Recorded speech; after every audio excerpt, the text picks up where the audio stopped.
डालो इसको sports mode, paddle shift down and race. This is how we roll. 120, 130, 140। With great power comes great responsibility, तो होता ही होता है, लेकिन with great power comes low mileage as well.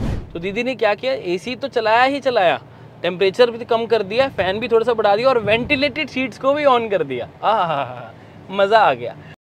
Finally नई क्रेटा आ गई और उसके साथ आया था नया 1.5 लीटर का टर्बो पेट्रोल इंजन, जो कि 160 PS की पावर जनरेट करके देता है। अब इसकी कुछ अच्छी चीज़ें हैं, कुछ बुरी चीज़ें हैं। आज की इस वीडियो में हम उसे डिस्कस करने वाले हैं। So hello everyone, welcome back to another video. My name is Rishabh and this is the all new Creta 2024।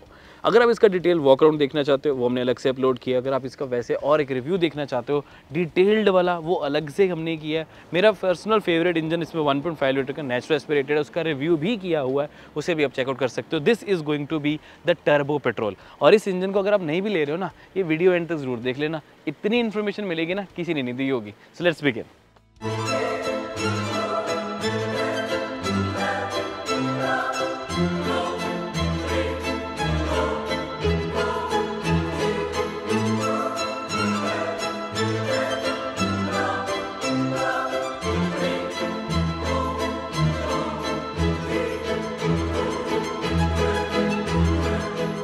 अब ये इसका नया इंजन, ओहो, ये है ट्रू उन लोगों के लिए जिनको चाहिए होता है fun to drive element, the DCT, वो भी 1.5 लीटर के turbo petrol, 160 PS and 253 newton metre torque. Now that's just amazing.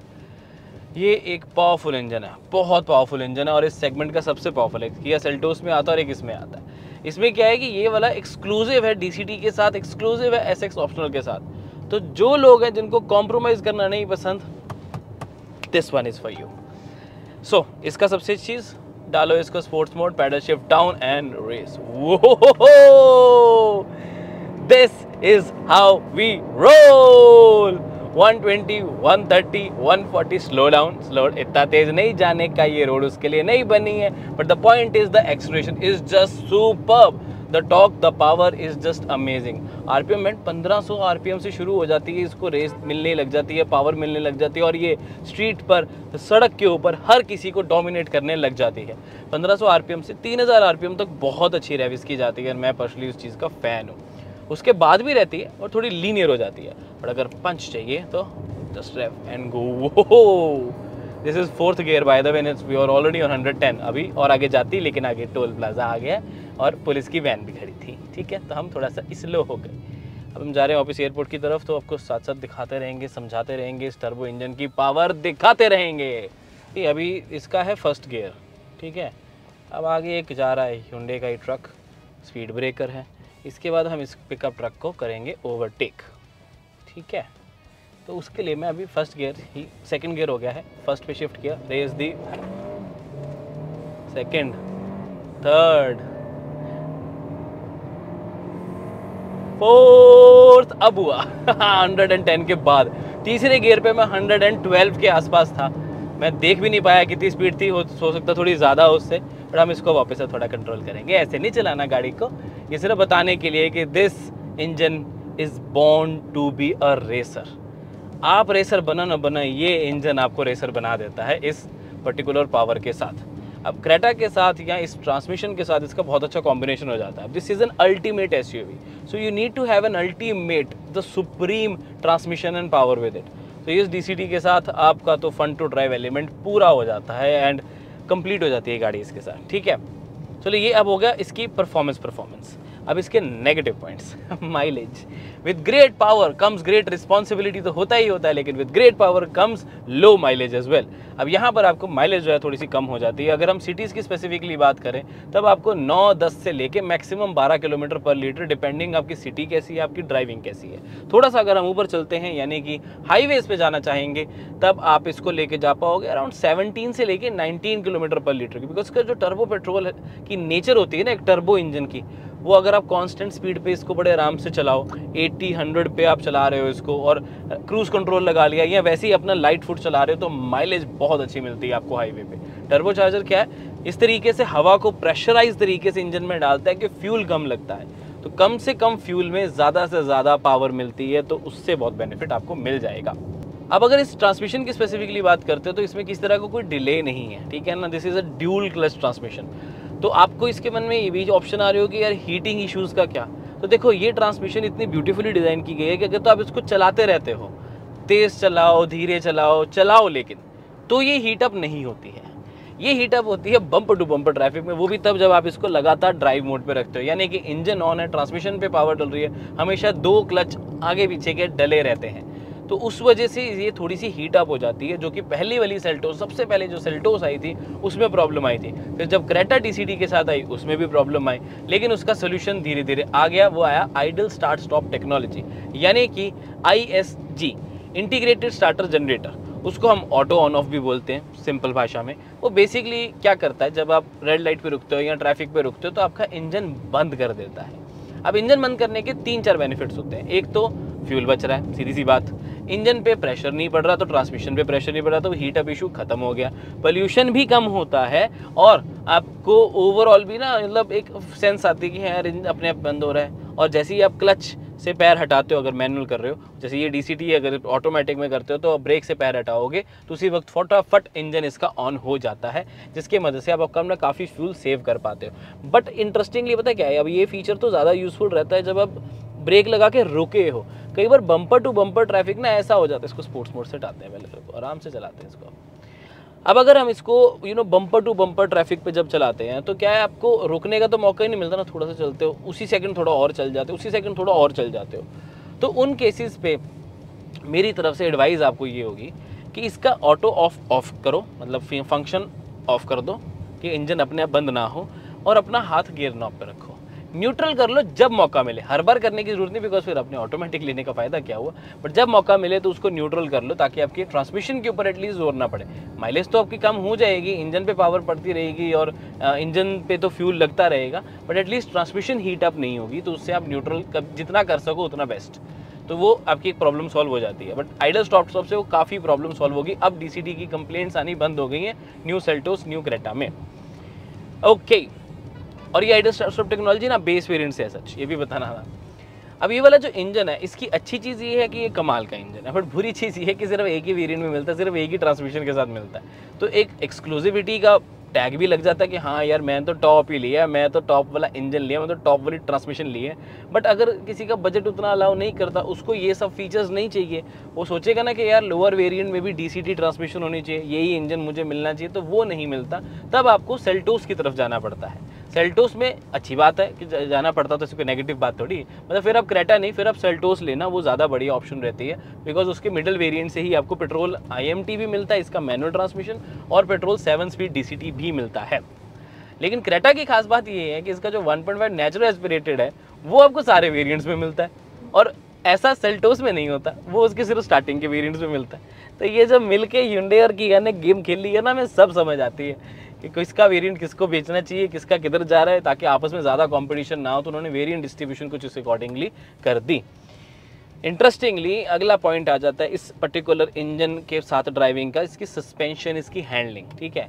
अब अगर हम इस DCT को चलाते हैं, वैसे क्रेटा नई वाली को चलाते हैं, तो मेरा फेवरेट पार्ट है कि इसकी जो सारी चीज़ें उसको थोड़ा थोड़ा और ज़्यादा स्टेफर साइड पर ले दिया गया है। उसका बेनिफिट ये हो रहा है कि मेरे को हाईवेज़ पे बहुत ज़्यादा स्टेबिलिटी मिल रही है, कॉन्फिडेंस मिल रहा है। एंड सिटीज़ में येस थोड़ा सा लग सकता है कि यार स्पीड ब्रेकर पे झटका लगे, बट अच्छी चीज़ ये है कि आवाज़ नहीं आती, तो the quality of the suspension has been improved, this is what I feel. ऐसा कंपनी ने कहा नहीं है, लेकिन ये मेरा मानना है, दिस इज़ माई रिव्यू। और handling, good handling, overall steering का वेट बहुत सही रहता है, ज़्यादा लाइट नहीं, ज़्यादा हैवी नहीं, हाई स्पीड्स पे हैवी हो जाता है, you get that sporty feel as well, so you like it for sure. Anyways, moving on to another feature, another thing that is pedal shifters. Pedal shifters use करो, power के enjoy करो, मज़े लो पूरे। Visibility wise भी आपको एक अच्छा visible bonnet पूरा साइज अच्छे से मिल जाता है। हाइट एडजस्टेबल सीट है, 8 वे इलेक्ट्रिकल है, तो हाइट भी आप इलेक्ट्रिकली एडजस्ट कर सकते हो, और आपको एक प्रॉपर हाइट एडजस्टमेंट मिल जाती है, जिसकी वजह से आप अलग अलग पोजीशंस पे सेट कर सकते हो अपनी हाइट, एंड एक अच्छा व्यू भी मिल जाता है बिकॉज ऑफ दीज। थोड़ा फैन तेज करें, गर्मी लग रही है।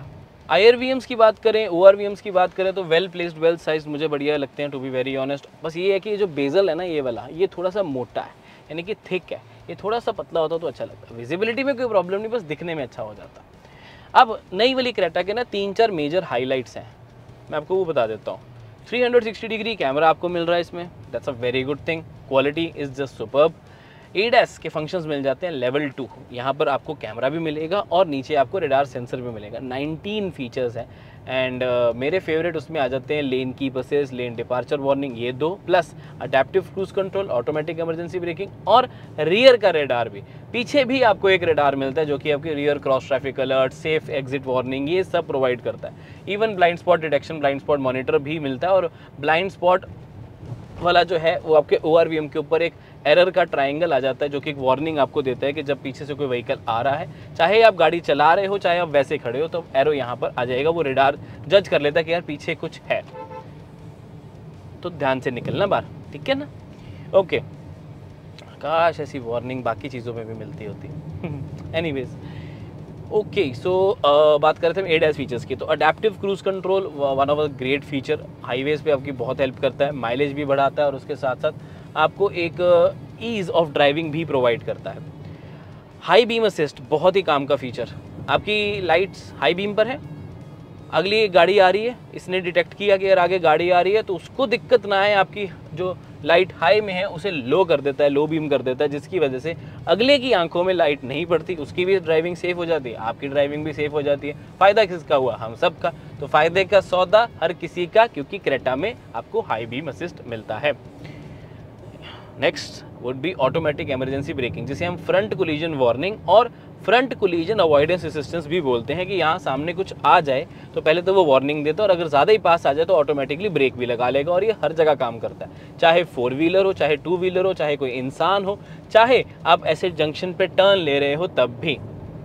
उसके अलावा लेन कीप असिस्ट तो है ही है, वो आपको चलो दिखा ही देते हैं। इसको किया हमने ऑन, और ये देख, अभी तो मैं ही कर रहा हूँ, रुको 1 सेकेंड, ये ऑन कर दिया, ये शुरू हो गया इसका स्टीयरिंग, लेन फॉलोइंग है। अभी आप देख सकते हैं जैसे कि आगे कर्व आ रहा है और स्टीयरिंग इसका ऑटोमेटिकली काम कर रहा है, आगे ट्रैफिक भी आ रहा है लेकिन ये अपने आप मैनेज कर रहा है उसको।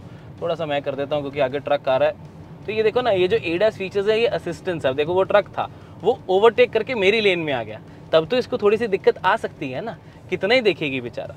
तो उस वजह से कहूँगा कि कभी भी हाथ स्टीयरिंग से मत हटाओ, बट हाँ हमेशा आप इसकी असिस्टेंस से हेल्प ले सकते हो। बस ये एक क्या कह सकते हैं, मतलब एज अ हेल्पर ही, एक असिस्टेंट ही। आप पूरा ऐसे छोड़ के आप क्या करते हैं, लोग वीडियोस बनाते हैं, इंस्टाग्राम पे रील डालते हैं, क्या करेंगे, लेट जाएंगे चद्दर ओढ़ के, ड्राइवर लेट जाएगा और ADAS पे चलाना शुरू कर देगा। That's not a good thing यार, प्लीज़ डोंट डू दिस, ऐसा मत करो, प्रॉमिस ऐसा नहीं करोगे, ठीक है।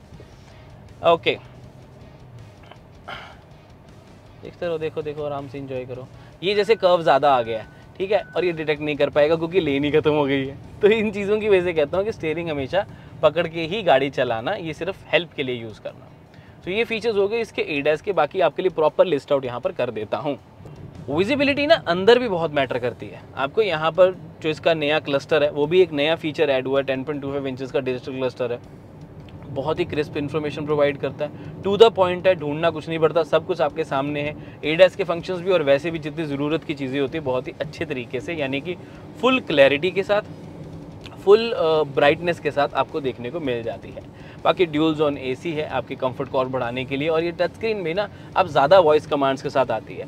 इंग्लिश वॉइस कमांड्स भी दे सकते हो आप, एम्बेडेड है, यानी कि इंटरनेट नहीं भी होगा या कनेक्टेड नहीं होगा तब भी ये चलेंगे, कि पर सिग्नल नहीं होता लेकिन वॉइस कमांड्स चाहिए ना। और उसके क्या बेनिफिट होता है कि बिना इंटरनेट के चल रहा तो बहुत क्विक हो जाते हैं, फटाफट करते हैं इसका रिस्पॉन्स। मुझे गर्मी लग रही है,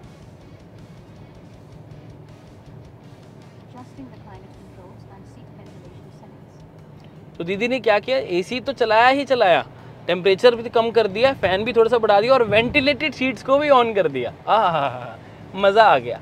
तो ये आपके डेफिनेटली काम आने वाला फंक्शन है। हिंदी में थोड़ा सा कमांड थी, उसने आपकी दिक्कत को समझा और वेंटिलेटेड सीट्स को ऑन किया। बट ध्यान दिया आपने एक चीज़ का, जैसे मेरे साथ वाली सीट पे कोई नहीं बैठा, ठीक है, गर्मी तो उसको भी लग रही हो सकती है, उसकी वेंटिलेशन ऑन नहीं हुई क्योंकि उसने पता है सीट बेल्ट नहीं है, कोई वेट नहीं है उसके ऊपर, तो इसको पता लग जाता है कि वहाँ कोई नहीं बैठा, सिर्फ ड्राइवर सीट पर बैठा है, तो उसने सिर्फ मेरी ही वेंटिलेटेड सीट्स ऑन की। ग्रेट, ये अटेंशन टू डिटेल वाली बात हुई थी, छोटी छोटी चीज़ों का ध्यान रखा गया है ना, कमाल की बात। हीटिंग इशू से लेकर इसकी रियल लाइफ माइलेज वो भी बता दी और माइलेज कैसे बढ़ाए वो भी थोड़ा सा बता दिया आपको। ADAS फीचर्स भी आपको टेस्ट करा दिए। तो कैसी लगी ये कंप्लीट वीडियो नीचे कमेंट करके जरूर बता दें। कुछ रह गया हो तो वो भी पूछ सकते हैं, उसका भी हम रिप्लाई आपको दे देंगे। और हमारे बाकी रिव्यूज चेकआउट करना ना भूलें, जिसमें mileage test, ADAS, walk around, बाकी वेरिएंट्स जो है वो जल्दी अपलोड हो जाएंगे। तो उसके लिए चैनल को सब्सक्राइब करना ना भूलें। मैं मिलता हूं आपसे अगली वीडियो में। Until then, drive safe, take care, love you guys, bye bye।